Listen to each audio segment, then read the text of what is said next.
Good morning students, my name is Hitesh Bahadur Singh and I will teach you physics. This is my lecture number 8, okay, and here the topic is problem of vectors.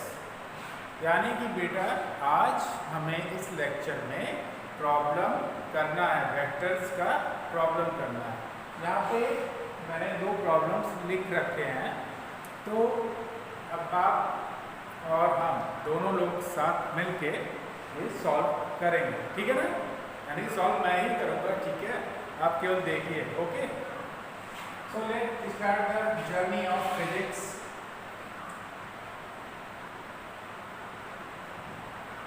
Solution 1. First of all, we should read the question. यहाँ पे पहले हम लोग इसको पढ़ेंगे कि problem क्या है। The length and breadth of a rectangle are 1 meter and 0.5 meter respectively. Find the value of its perimeter. Is perimeter a scalar or vector? बताइए।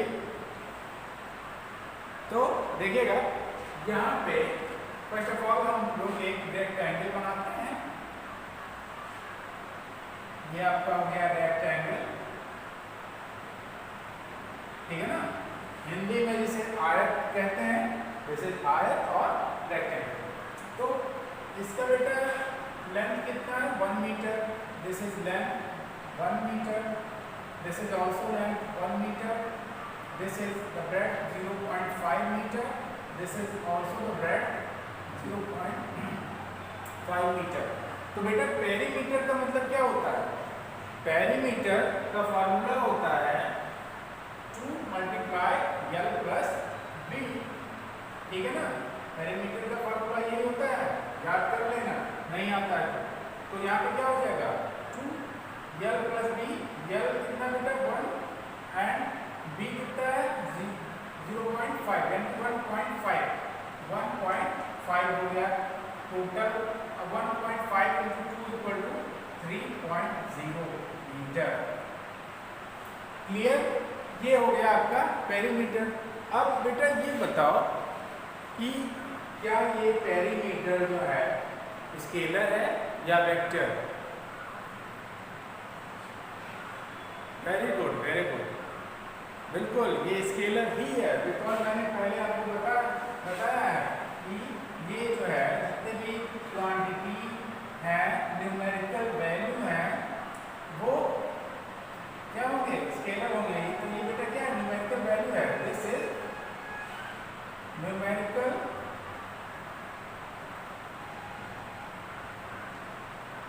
वैल्यू। तो क्या होगा ये जो है आपका स्केलर होगा। So scalar quantity,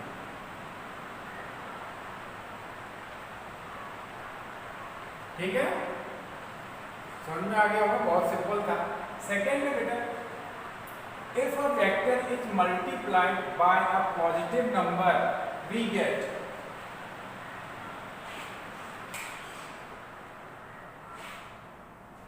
if a vector is multiplied by a positive number we get, क्या हमको मिलेगा? यानी कि किसी पॉजिटिव न्यूमेरिकल वैल्यू से हम किसी वेक्टर को मल्टीप्लाई कर दें तो क्या होगा? What will happen? तो फर्स्ट ऑफ ऑल आपको पता होना चाहिए बेटा कि वेक्टर क्वांटिटी उस क्वांटिटी को कहते हैं जिसमें डायरेक्शन और मैग्नीट्यूड दोनों होता है। क्या? डायरेक्शन और मैग्नीट्यूड दोनों होता है। तो देखिएगा, let's take example. Let the vector is A.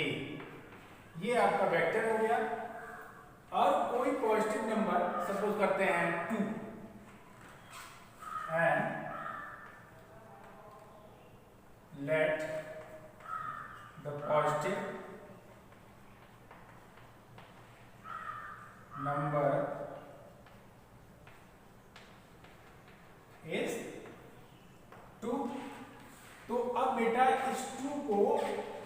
Multiply A से कर देंगे तो क्या हो जाएगा, 2a हो जाएगा। मल्टीप्लाई करने के बाद 2 का a में क्या होगा, 2a हो जाएगा। यानी कि अब एक बात और, अब इसका हम लोग ग्राफिकल रिप्रेजेंटेशन देखते हैं।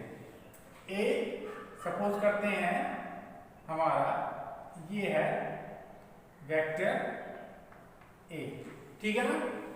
अब 2a means double of vector a, double of vector a। तो आप यहां पे देख रहे होंगे इस ग्राफिकल रिप्रेजेंटेशन में कि हमारा जो वेक्टर a और 2a है उसका दोनों का डायरेक्शन, यानी कि जो सेकंड वेक्टर हमारा हमको मिला है, ठीक है ना, after multiplying this positive number 2, हमको क्या पता चला कि ये जो हमारा नया वेक्टर है इसका जो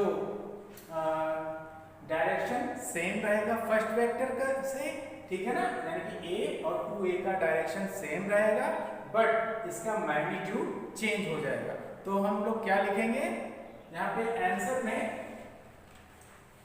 वी गेट, क्या मिलेगा हमको,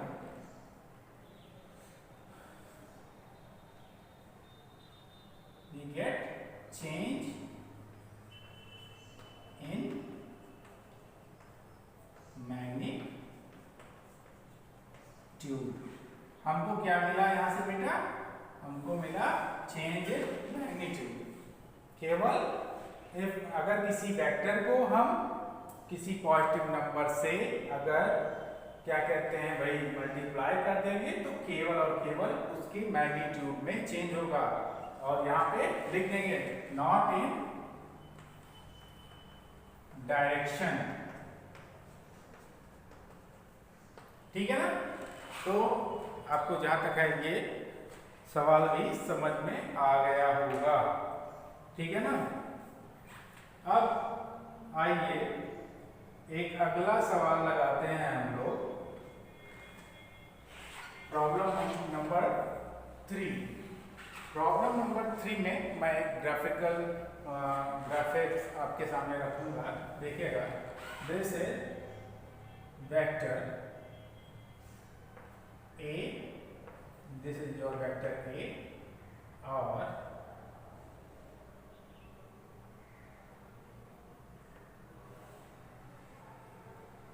this is vector b, और ये वेक्टर b जो है 1.5 a इक्वल टू b, इस तरह से है, ठीक है ना। क्लियर, समझ में आ रहा है। तो फिगर से आप क्या समझते हो, आपका यहाँ पे a का डायरेक्शन कुछ और है और ये जो b है, b कितना के बराबर है बेटा, इसका मैग्नीट्यूड 1.5 a के बराबर है कि a का 1.5 गुना b है। क्या है, a का 1.5 गुना b है, ठीक है ना। This is 1.5 times of a, ठीक है ना। तो अब करना क्या है, करना ये है बेटा कि ये हमें एक रिलेशन हम यहाँ पे लिख रहे हैं और आप लोग बताइए कौन सा रिलेशन सही होगा, ठीक है ना। हम यहाँ पे एक रिलेशन लिख रहे हैं, देखिएगा। रिलेशन नंबर 1, क्या a b के बराबर है, दूसरा क्या a इस तरह से है, क्या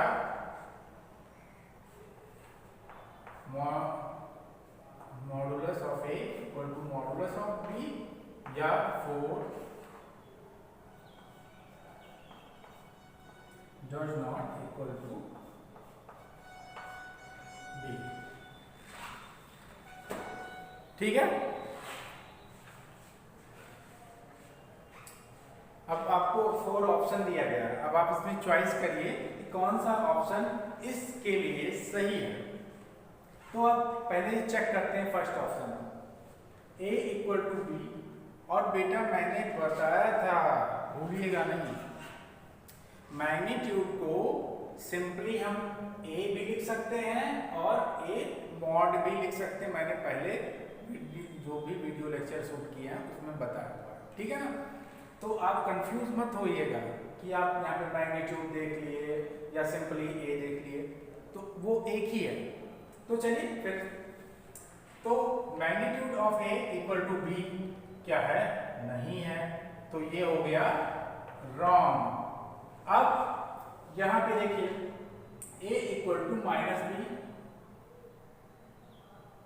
अब देख रहा है कि a equal to minus B, लेकिन यहाँ पे मैग्नीट्यूड है, ठीक है, यानी कि आपको ऐसा समझना है कि 1 इक्वल टू माइनस 2 ऐसा सपोज कर लेते हैं, तो क्या है, नहीं है, तो ये भी रॉन्ग है। ये क्या है, फर्स्ट वन, बस केवल इसमें मॉडुलस शो कर दिया गया है, तो ये भी रॉन्ग है। और फोर्थ क्या बेटा, कि जो मॉडुलस है यानी कि ए का मैग्नीट्यूड बी के मैग्नीट्यूड के कतई बराबर नहीं है। क्या है, कतई बराबर नहीं है, this is not equal to this one, तो दिस आंसर इज करेक्ट। आपका ये आंसर करेक्ट हो गया, ठीक है। आइए चलते हैं, कुछ और सवाल भी हल करते हैं।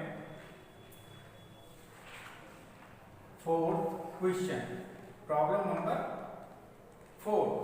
प्रॉब्लम नंबर 4 ये है बेटा, एक फिगर है हमारे पास,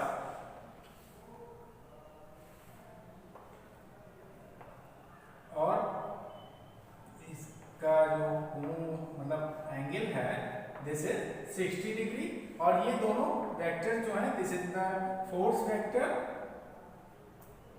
F1 और ये बेटा हो गए F2, ठीक है ना। और इनके बीच का जो एंगल है थीटा इक्वल टू 60 डिग्री, ठीक है ना। और आपको मैं बता दूं कि यहाँ पे F1 equal to F2 equal to F है, यानी कि ये दोनों फोर्स इक्वल है, ठीक है। F है मतलब दोनों फोर्स इक्वल है। आपका थीटा इक्वल टू 60 डिग्री दिया गया है, तो अब आप बेटा इसका रिजल्टेंट फाइंड करिए। तो कैसे आप रिजल्टेंट फाइंड करते हैं, आपको बहुत अच्छे से पता है, एक लेक्चर हमारा इस पे हो चुका है। तो इसको फाइंड करने के लिए we use the law of parallelogram, parallelogram law हम यूज करेंगे। तो क्या है बेटा वो parallelogram law, this one, p square plus q square plus 2pq cos theta, ठीक है ना। तो अब आप यहाँ पे देखिए p square plus q square plus 2pq cos theta, आपको पता है here p और q क्या, F1 और F2, और ये इक्वल है, तो यहाँ पे आप क्या कर सकते हो, यहाँ पे देखिएगा सी here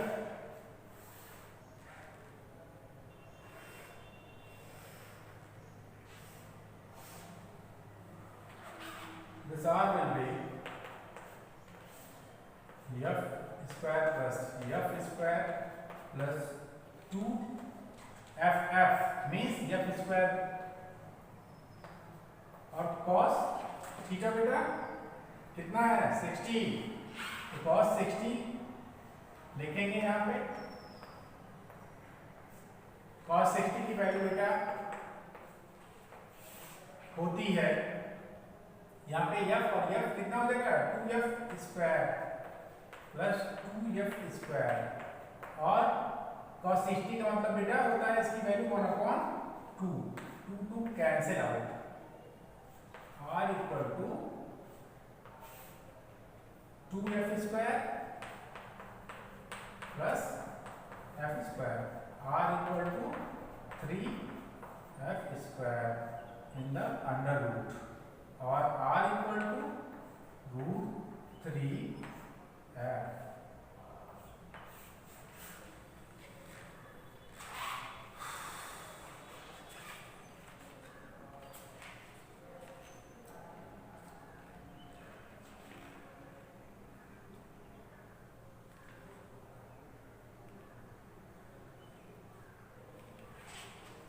बच्चों जरा वेट करिए प्लीज।